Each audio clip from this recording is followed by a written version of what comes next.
Welcome back again to Arinka's Kitchen. I have another family favorite recipe. It is called Hungarian meat-filled dumplings, töltött húsgombóc.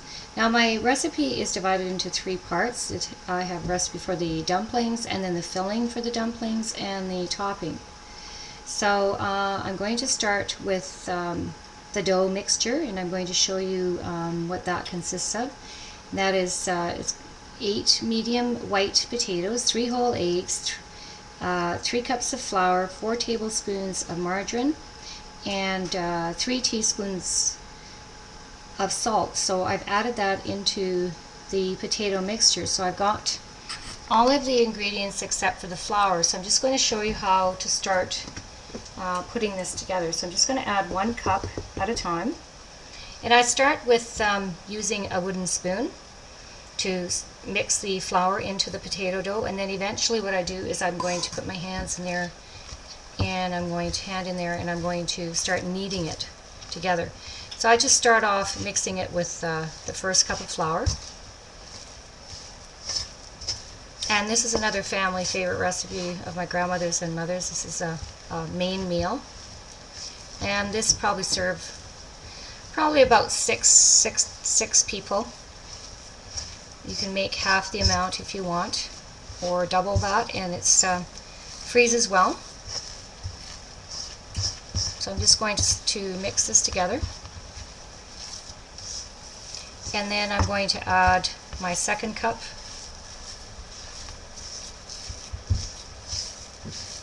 of flour.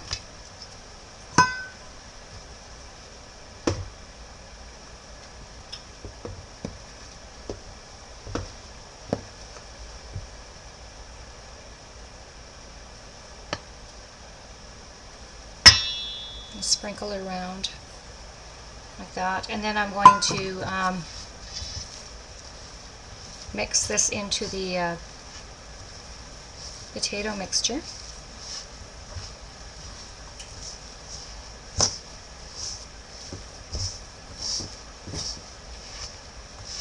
And what I do when the dough is ready, I divide the dough into 3 mounds, and it's just easier to work with when I start cutting out the circular shapes for the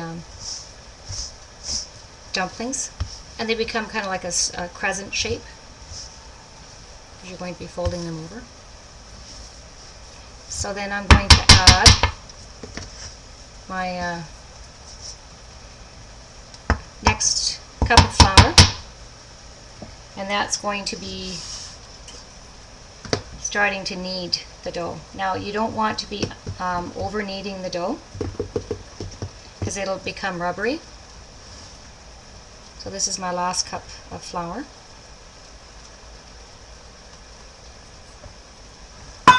Then I'm just going to start kneading the dough gently like this. And I'm going to keep doing that until I've got a soft dough-like consistency to it, and it's not going to be as sticky. It's sticky right now, but as soon as I start working the flour into it, it's going to start getting a little bit less sticky. So I'm going to continue doing that, and I'm going to come back and I'm going to show you how to make the dumplings and to fill them with the ground beef. Welcome back again to Arinka's Kitchen. I'm preparing the Hungarian meat-filled dumplings, töltött húsgombóc. So I've made the dough, and I put together the dough, and I've kneaded it together. And I like to show you what the dough actually looks like. And what I had to do is I had to add another extra cup of flour to it because it was quite sticky. So it's really important that you get the right consistency. So it should look like this, so that when you touch it, it's not going to stick to your hands. So it's going to have a wet-like sort of feeling to it, and also the texture is not going to be sticky. So I kept adding flour to it. I added about a cup of flour extra to the dough, and then of course I'm continually adding flour to the bowl, and when I'm pulling it out onto my flouring board, I'm making sure that that it's not too sticky. So I've just added some flour to the bottom, just sprinkled a little bit on the bottom of the my bowl here. So that'll be ready to be rolled out in a few minutes.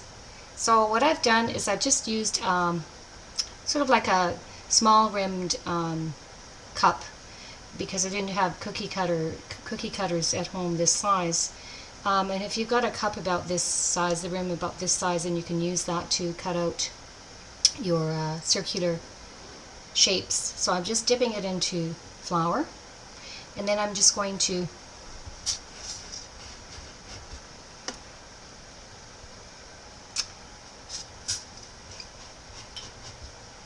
cut out some shapes here.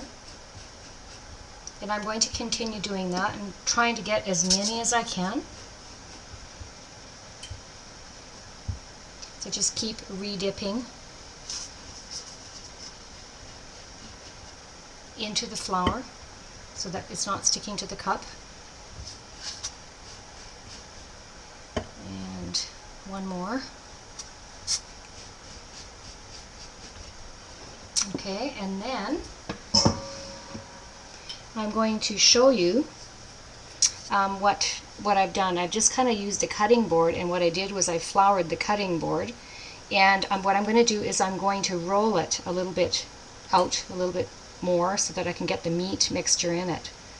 So I'm just going to take these off of here and get them ready.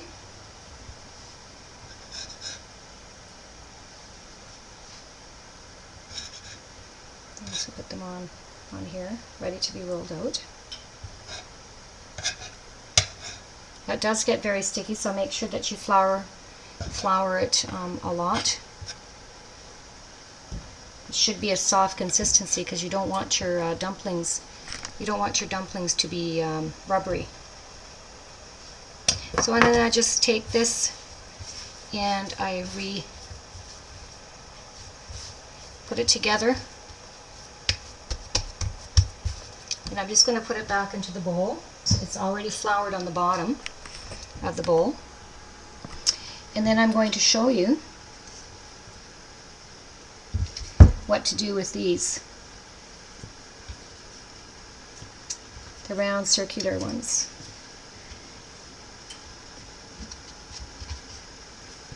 And what you do is you take, I just want to show you how this is done. So this is getting a bit sticky, so you want to put some more flour on your rolling pin.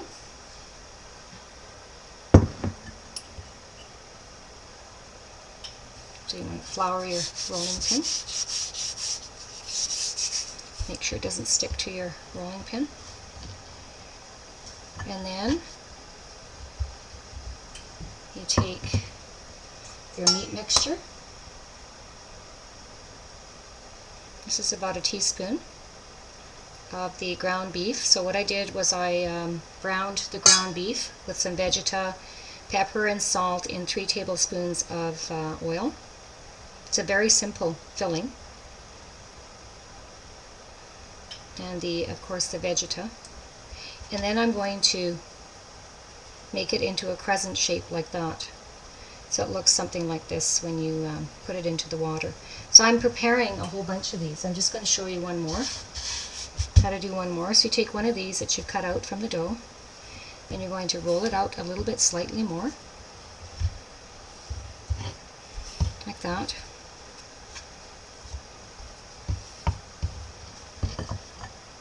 And it becomes very sticky, so it's really important that you put a lot of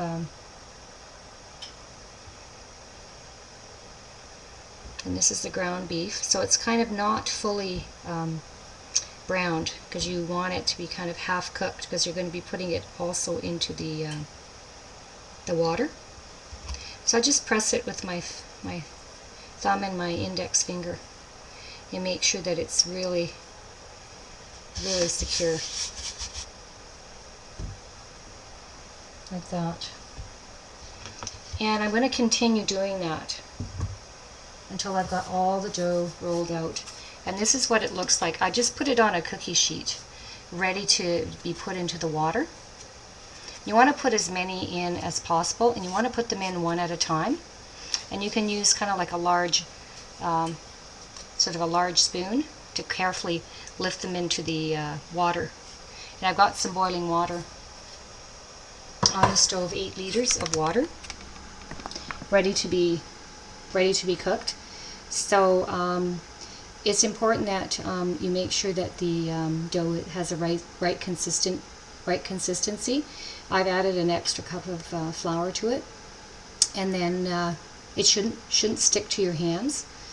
Like I demonstrated to you, it should be when you put your hand on top of the dough, the dough shouldn't be sticking to your hands. So and then what I'll do is I'll come back and I'll show you how to continue making this great recipe of my family. Welcome back again to Arinka's Kitchen. I had on the stove some dumplings that were cooking in some boiling water and salt, and I cooked them until they rose to the top. So I cooked about 20 at a time. So I made up 20 dumplings, meat-filled dumplings, and put them in some rolling boiling water and cooked them for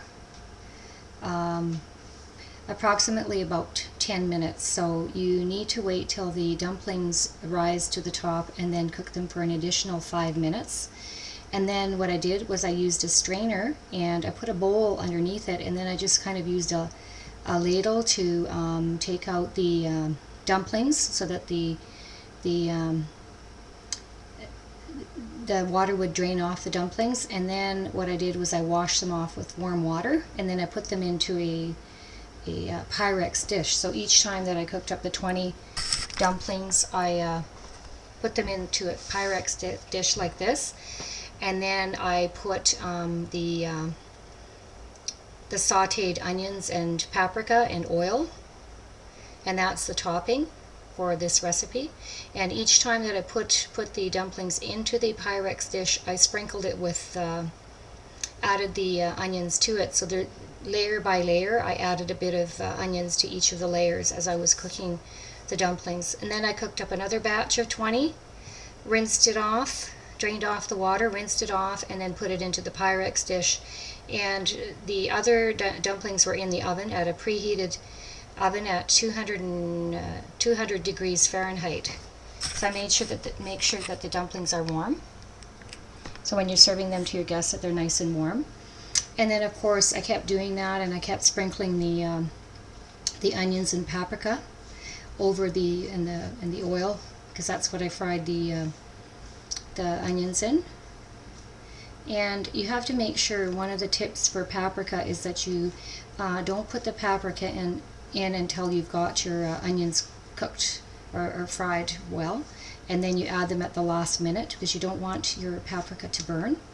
So you would add that in last.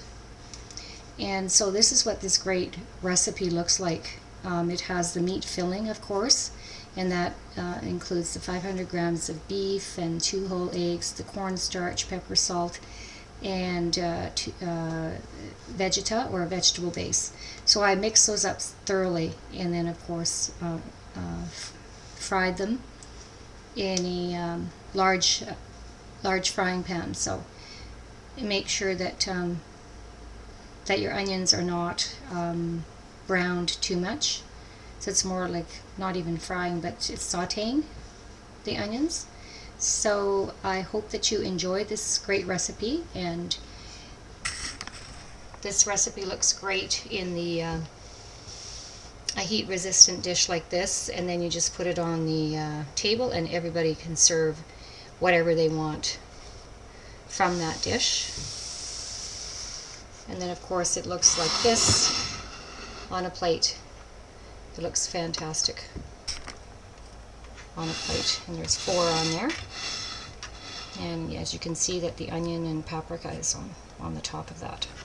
And these freeze really well in sort of freezer containers, and you can just warm them up. You can actually even take them to work if you wanted to, and warm them up for lunch. So if you have any questions or comments regarding this recipe, please feel free to contact me at irene@irinkaskitchen.com or irinkaskitchen.com. If you need a copy of the recipe, you can go to my website, and there's detailed instructions on how to make the dumplings and the filling and the topping. Until next time, bon appetit, jó étvágyat!